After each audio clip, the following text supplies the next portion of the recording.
Hello friend, native ফ্লেভারে তোমাদের স্বাগত। আজকে ফুলকপির ডালনার রেসিপি তোমাদের সাথে শেয়ার করব। তোমরা অনেকেই ফুলকপির ডালনা বাড়িতে বানাও, তো কেমন করে বানাও জানি না, তবে আমি এইভাবে বানাই, তাই তোমাদের সাথে শেয়ার করছি।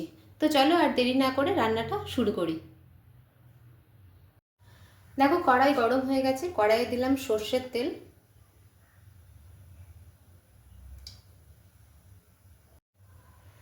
দিচ্ছি জিরে ফোড়ন, সাদা জিরে, একটা তেজপাতা আর গোটা শুকনো লঙ্কা।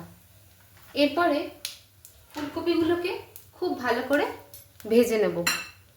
তো ফুলকপিগুলোকে দেখো খুব ভালো করে ধুয়ে নিয়েছি, গরম জলে ধুয়েছি। এরপরে ফুলকপিগুলোকে আমি খুব ভালো করে ভেজে নিচ্ছি।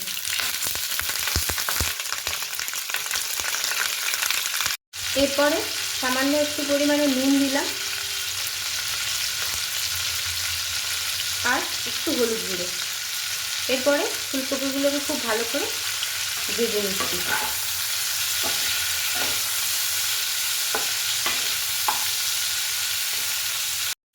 তো দেখো ফুলকপিগুলো ভাজা হয়ে গেছে। এরপর আমি ফুলকপিগুলোকে একটা বাটিতে তুলে রাখছি।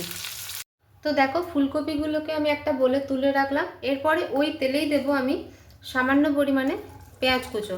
বলে রাখি, তোমরা রান্নাটা পেঁয়াজ ছাড়াও করতে পারো, নিরামিষও করতে পারো, তবে আমি এখানে একটু পেঁয়াজ কুচো দিয়ে করছি। ভালো করে পেঁয়াজটাকে ভেজে নিচ্ছি। তো দেখো পেঁয়াজটা ভাজা হয়ে গেছে। এরপরে আমি দেব অল্প পরিমাণে টমেটো কুচো আর দেব 1 চামচ মতো আদা বাটা। ভালো করে মশলাটাকে কষতে কষতে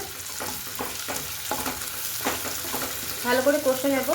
এরপরে আমি এর মধ্যে দেব জিরে ধনে পাউডার মিক্স।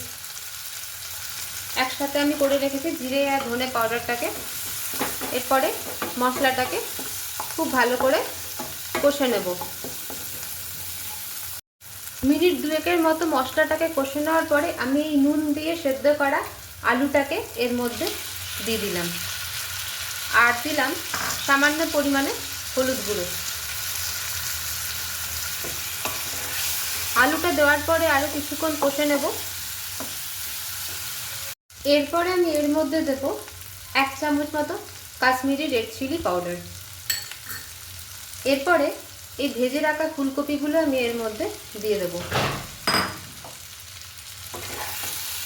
ফুলকপিটা দেওয়ার পরে মিনিট 2 মতো আমি খুব ভালো করে রান্নাটাকে কষে নেব।